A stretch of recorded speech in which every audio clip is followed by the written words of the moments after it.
اعوذ باللہ من الشیطان الرجیم۔ پناہ مانگتا ہوں میں اللہ کی شیطان مردود سے۔ بسم اللہ الرحمن الرحیم۔ السلام علیکم ورحمۃ اللہ وبرکاتہ۔ نبی اکرم صلی اللہ علیہ وسلم نے ارشاد فرمایا، جس شخص میں یہ 3 عادات پائی جائیں وہ بہت بڑا جاہل ہے۔ جاہل ہونے کی نشانیاں کیا ہیں، وہ 3 عادات کون سی ہیں؟ بتانے سے پہلے گزارش کہ اگر آپ نے ابھی تک ہمارا چینل سبسکرائب نہیں کیا تو ہمارے اس چینل کو کریں سبسکرائب اور بیل آئیکن کو دبائیں تاکہ اس طرح کی لیٹسٹ اور نئی سے نئی ویڈیو آپ تک بآسانی پہنچ سکے۔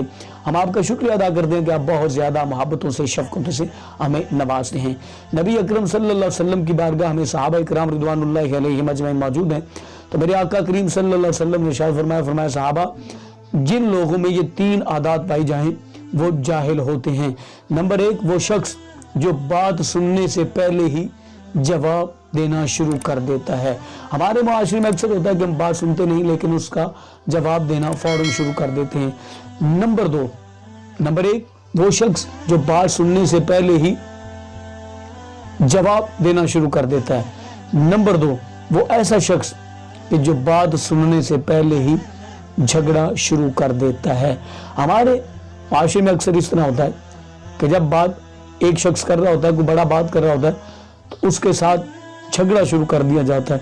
یہ بھی جاہل کی علامت اور جاہل کی نشانی۔ نمبر 1، ایسا شخص بات سننے سے پہلے جواب دے دیتا ہے، اور نمبر 2، بات سننے سے پہلے جھگڑا شروع کر دیتا ہے۔ نمبر 3، علم نہ ہونے کے باوجود تکرار، بحث و مباحثہ اور علم نہ ہونے کے باوجود فیصلے سنانے شروع کر دیتا ہے۔ یہ 3 شخص ایسے جاہل ہیں جن کی نشانیاں کریم آقا صلی اللہ علیہ وسلم نے بتا دی ہیں۔ تو ہمیں امید ہے کہ آج کی ہماری ویڈیو آپ کو یقیناً اچھی لگی ہوگی، اور اچھی لگی ہمارے چینل کو کریں سبسکرائب اور بیل آئیکن کو دبائیں، اور اس طرح کی ویڈیوز کو صدقہ جاریہ سمجھ کر دوست احباب کے ساتھ لازماً شیئر کیا کریں۔ اپنا بہت سارا خیال رکھیں۔ اللہ نے کے بعد